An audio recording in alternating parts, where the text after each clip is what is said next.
수미TV 시청자 여러분 반갑습니다. 당신의 부동산 주치 김재경 소장입니다.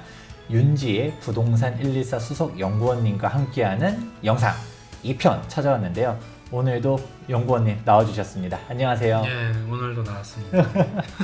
네, 2편 내용 같은 경우는 1편의 마지막에 예고했던 거와 같이 부동산 폭락의 작이 왔다라고 하면 부동산 투자 진짜 끝인가? 사전에 말씀드리자면 연구원님 의견이 부동산 폭락이 온다라는 게 아니고 1편 영상 한번 보시면 아시겠지만 일단 무주택자들은 사라 라고 말씀을 주셨어요. 하지만 맨날 폭락한다라고 말하시는 분들도 많고 외부 변수들이 터져서 진짜 떨어지면 어떡하냐라고 말씀하시는 분들이 많아서 투자의 길이 있다라고 하는데 그게 도대체 어떤 내용인지 한번 고견을 들어보려고 자리를 마련해 보았습니다. 네. 떨어질 수 없진 않아요. 계속 오르는 시장은 없습니다. 우리가 얘기하는 특히 이제 글로벌 금융위기라고 하는 2007년부터 2013년 사이 이때가 이제 시장의 침체기인데 저희 데이터로 볼 때 사실은 2001년부터 2006년 사이 이 구간이 사실은 시장이 좀 상승했던 중간중간 변동성은 있습니다.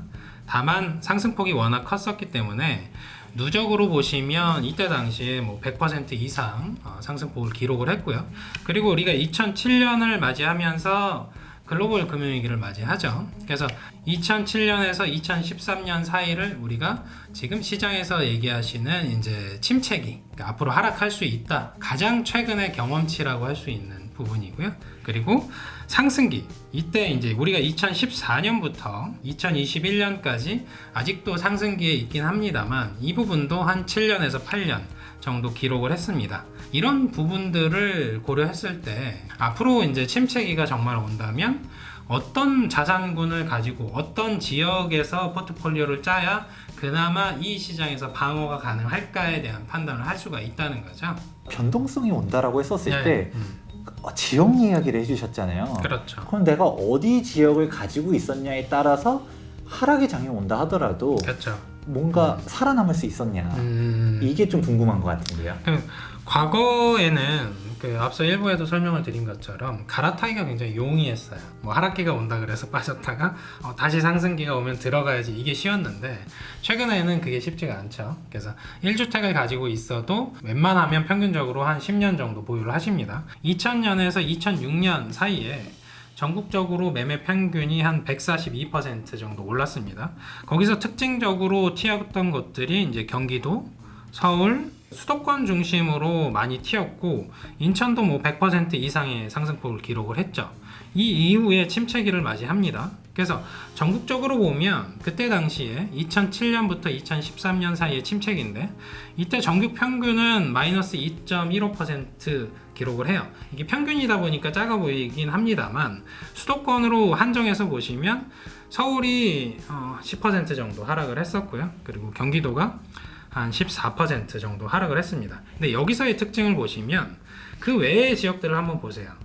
인천도 누적으로 이 부분은 물론 특정 구간 2007년에 내 집 마련을 하시고 2008년, 2009년, 2010년 이렇게 맞이하신 분이라면 굉장히 고통스러운 시기이긴 해요. 왜냐하면 거래가 잘 안 되거든요.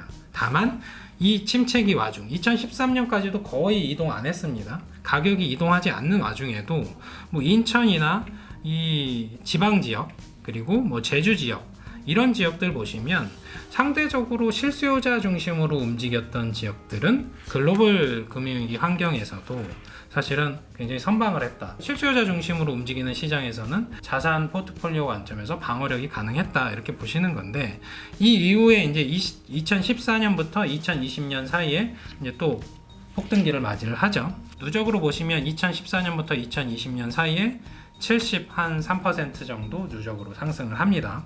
거기서 이제 특징적인 부분은 서울 정도가 되는 건데 서울 외의 지역들에서는 이제 경기권 혹은 인천 권역이 상대적으로 많이 튀었죠. 그리고 이제 부산 지역도 상대적으로 좀 튀었고요. 그 외에 이제 제주 지역도 좀 많이 튀었네요. 그 이후에. 그래서 이 지역들 그리고 세종시까지 포함한 이 지역들이 많이 튀었는데 결과적으로는 침체기에서 우리가 하락했던 부분들 고려하고 이 상승기까지 계속 보유하신 분들은 사실은 크게 상관이 없었던 거죠. 문제점은 이런 거예요. 고점에 해당되는 부분에서 마련을 하시고 하락기를 맞이하면 굉장히 이 부분들이 부담인 거는 사실이에요. 서울 같은 경우 2000년에서 2006년 사이에 한 186%가 상승을 합니다.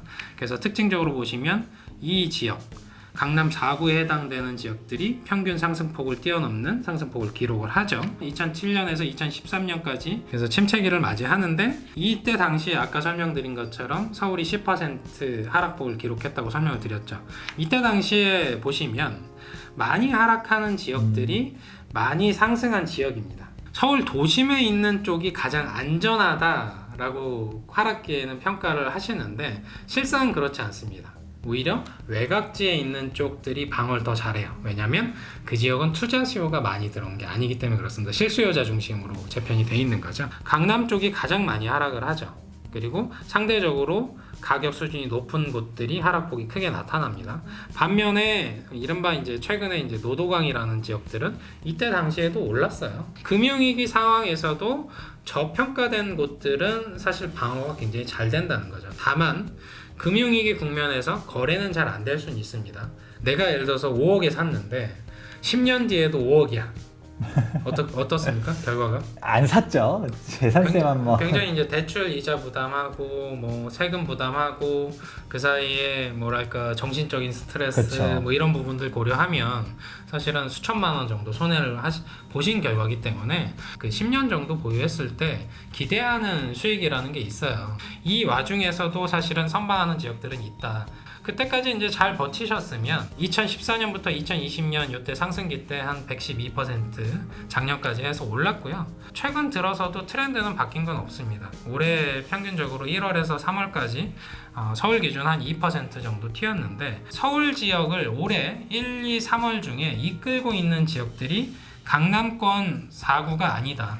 여전히 노도강, 금강구 쪽이 상승폭이 더 많이 튄다. 지금 시장에서의 트렌드는 중저가 시장에서의 가격 키 맞추기라고 일부에서 설명드렸듯이 사실은 저평가된 물건들을 선택을 하시고 대기하시는 게 위기 국면이 정말 온다면 가격 방어하기가 더 좋다. 무조건 난 비싼 거, 내 영혼까지 끌어모아서 딱 하나라고 하더라도 많이 오르긴 한 국면에서 앞으로 정말 떨어질 거다라는 관점이 있으시면 외곽지에 위치한 사실은 차순위 상대적으로 덜 오른 걸 선택하시는 게 자산을 방어하는 데는 더 유리하다.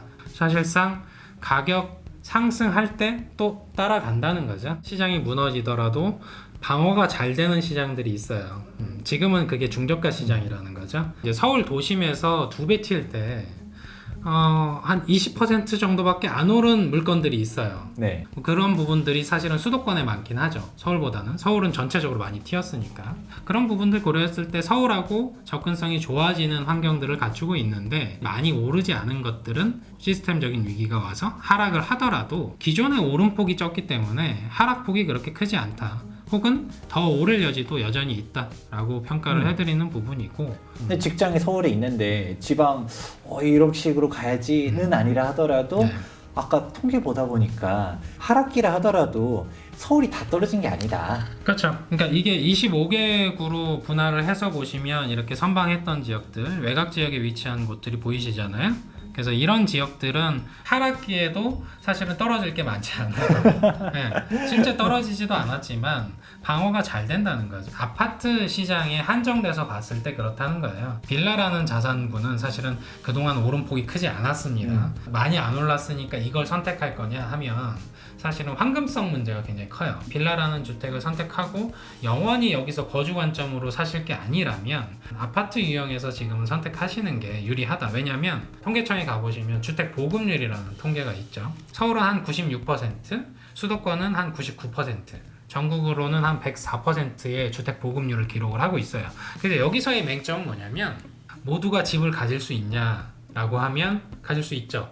100%이기 때문에 집은 있어요. 그게 원하는 집이냐가 문제일 것 같아요. 그런 거예요. 그래서 양질의 주택 유형이냐 아니냐 해서 맹점이 있는데 갈아타기가 용이할 때는 원룸에서 살다가 빌라로 갔다가 아파트로 갔다가 이렇게 순차적으로 사다리가 구축이 돼 있었습니다.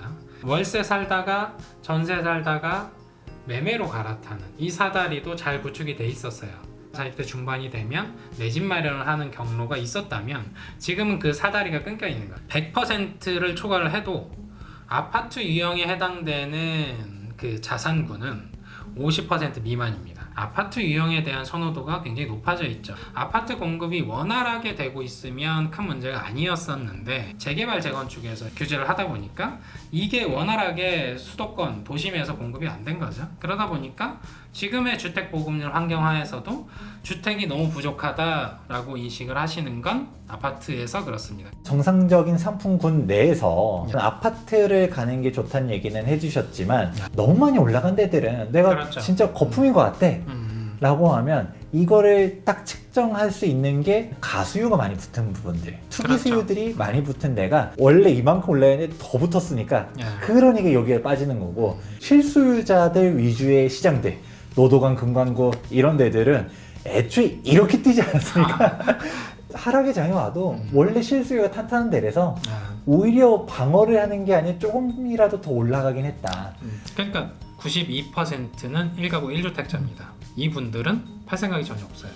그냥 들고 가는 거예요. 무주택자에 해당되는 보통 한 40%에서 한 50% 정도 되시는 분들이 그 1주택자가 되기 위한 지금 싸움을 하시는데, 가점이 높으시거나 특별공급 조건이시라면 되긴 하시지만 그 조건에 해당이 안 되시면 중저가 아파트 시장에서 선택을 하셔야 되는 게 설사 하락기가 와도 방어가 되는 시장이 있다는 것을 설명을 드린 거고요.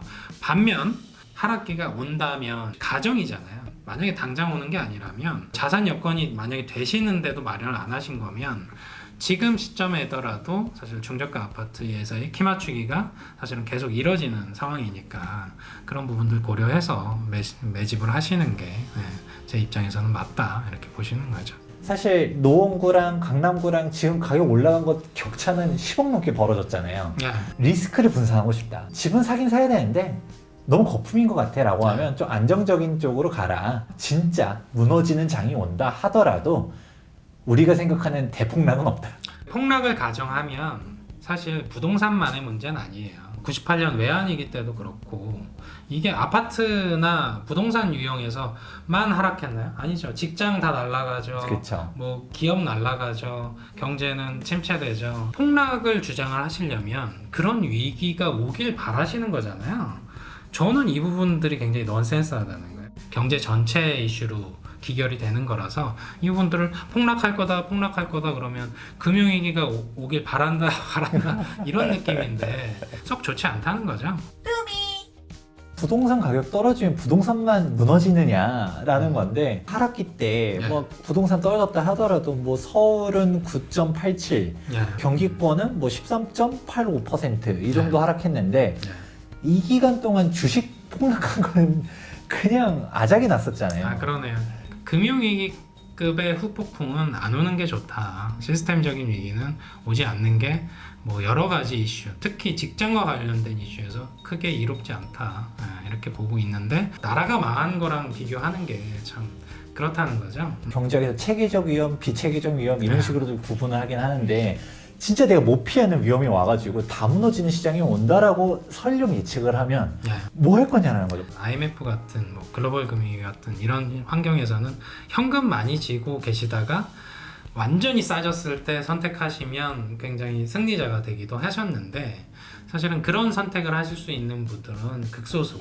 주택 유형들은 사실은 내가 거주하면서 거주 만족과 관련된 무형의 자산 가치가 있기 때문에 감내할 수 있는 수준에서는 사실은 지금 시점에도 선택해도 늦진 않다. 폭락을 외치시는 분들이 경제적인 충격이 왔을 때를 대비하는 거는 있느냐. 우리나라가 사실 수출로 먹고 사는데 주가가 막 요동치고 이런 상황이면 뭐 환율도 이제 날아갈 거 아니에요. 뭐 그럼 금을 줄 거야, 달러로 다 바꿀 거야, 이런 것도 아니면서 그냥 떨어지기를 그냥 기원만 하는 분들이 생각보다 되게 많아요. 이 실물 자산이 올라가는 요인 중에 유동성 요인들이 있고 저금리 환경이 있는데, 경제학적인 용어로는 해칭이라고 하는 건데, 이 부분들을 일단 해칭을 하시고 그리고 현금을 최대한 모아 놓으셔야 이게 만약에 하락기가 왔을 때 하나를 더 살지 말지에 대한 판단을 할 수가 있는 거죠. 근데 그냥 현금만 보유하고 있는 전략은 방어가 안 된다는 거예요. 지금 왜냐하면 100% 확정적으로 폭락이 올 거다라고 할 수 있는 사람이라면 현금을 보유하시되 지금의 자산 환경, 저금리 환경에서는 실물 자산을 하나는 무조건 끼고 가셔야 됩니다. 트렌드 하나 더 얘기해 드릴게요. 네. 최근에 시장이 안정됐다라고 평가하는 분들이 꽤 계세요. 올해 경기권 쪽이 상승폭이 굉장히 커요. 1월에서 3월까지 한 3.79% 튀었단 말이에요. 그래서 이거 안정으로 볼 수 있나요? 그래도 많이 올라간 것 같아요. 많이 올라간 거죠. 지금 1, 2, 3월 사이에 이 정도 상승폭이면 앞으로 이 정도 추세가 그냥 유지만 돼도 10% 넘게. 그렇게 되는 상황인데 보시면 특징적인 지역들이 있죠. 양주가 최근에 많이 튀었고요. 의정부시, 안양, 의왕, 시흥, 용인, 화성 정도가 수원까지 상대적으로 많이 튀었습니다. 서울 진입하기 편리한 지역들 위주로 키 맞추기 국면이 계속되고 있는데 지금 1분기 1월에서 3월까지 이 정도 튀었으면 이 시장을 절대 안정이라고 평가할 수 없어요. 여전히 작년에 14% 이상, 20% 이상 오른 지역들이 여전히 올해 들어서도 경기권에서는 4% 이상 튀고 있으니까 작년 12월에 사신 분들 외에는 사실은 올해까지 계속 무주택이신 분들은 여전히 화폐 가치가 떨어지면서 손해를 보고 계신 상황이다. 벼락거지라는 용어들이 결국은 그런 얘기예요. 가만히 이제 현금 쥐고 있다가 사실은 손실을 보고 계시는, 왜냐하면 기회비용이라는 용어들도 있잖아요. 지금도 우리가 찾아볼 수 있는 데들이 있다. 안정됐다라고 말하지만 지금도 올라가고 있는 지역들이 있다라는 내용까지도 말씀해 주셨습니다. 혹시 뭔가 한마디 더 해주시고 싶은 말씀이 있다라면? 2023년 정도에 공급이 원활하면 시장이 안정되는 추세로 갈 수 있어요. 저도 그걸 바라고 공급이 원활해서 사실상 주택 마련하는데 크게 어려움이 없길 바랍니다만 현재 시장 상황을 한번 제가 짚어드릴게요. 전국적인 통계들을 보시면 우리 주택 전체 재고에서 아파트 재고와 관련된 부분을 따로 보시고 그래서 아파트 비율이라는 부분들이 나오거든요. 이 통계가. 그래서 여기서 다주택자와 관련된 부분은 7%입니다. 전국적으로. 그래서 93%는 2주택 이하가 되는 거죠. 근데 여기서 특징적인 부분들은 그럼 아파트 공급이 원활하냐? 최근에 이슈도 보셨겠지만 입주 물량이 올해 그리고 내년까지 크게 줄어듭니다. 아파트와 관련된 특히 입주 물량이 줄어들어요. 그래서 원활하게 공급이 되기 시작하는 시점은 아무리 생각해도 2023년 이후다. 공급량으로 보든 수요 측면에서 보든 이 부분들 유주택자가 93%에 해당되는 유주택자가 나 이제 집 필요 없어 팔래라는 관점이 나오지 않는 이상 무주택자분들이 선택할 수 있는 선택지가 그렇게 많지 않다. 입주 물량이 많지 않아서 2023년까지는 아무래도 시장이 우상향 혹은 버티기에 돌입할 가능성이 크니까 1급지가 아닌 2급지, 3급지, 4급지에서의 어떤 선택들을 하셔야 되는 거예요. 그러고 2023년을 맞이하셔서 만약에 이게 시장이 꺾이기 시작하면 하나를 더 사 마라 이거만 고민하시면 돼요. 지금 시점부터 꺾일 것 같아 라고 해서 2023년까지 주구장창 기다리시면서 이게 시장이 계속 오르는 걸 지켜보시면 사실은 굉장히 후회하는 상황들이 계속 나올 수 있다 보니까 사실은 이 부분들이 굉장히 저는 우려스럽다. 네, 무주택으로 남아 계시는 부분들. 네. 애초에 주제 자체가 강력하잖아요. 폭락이 온다라고 하면 어떻게 되는가였잖아요. 그렇죠. 그렇게 된다 하더라도 길은 있다라는 부분들, 그러니까 적극적으로 투자를 하든 좀 보수적으로 투자를 하든 무주택자면 그래도 내 집 하나는 마련하자, 이런 식으로 마무리해 보도록 하겠습니다. 다음에도 또 좋은 내용 이슈 있으면 또 투미TV 모셔보도록 하겠습니다. 오늘 영상도 도움되셨다라고 하면 좋아요와 구독하기 눌러주시는 거 잊지 말아주시고요. 지금까지 부동산 주치 김재경 소장과 윤재 연구원이었습니다. 감사합니다. 네.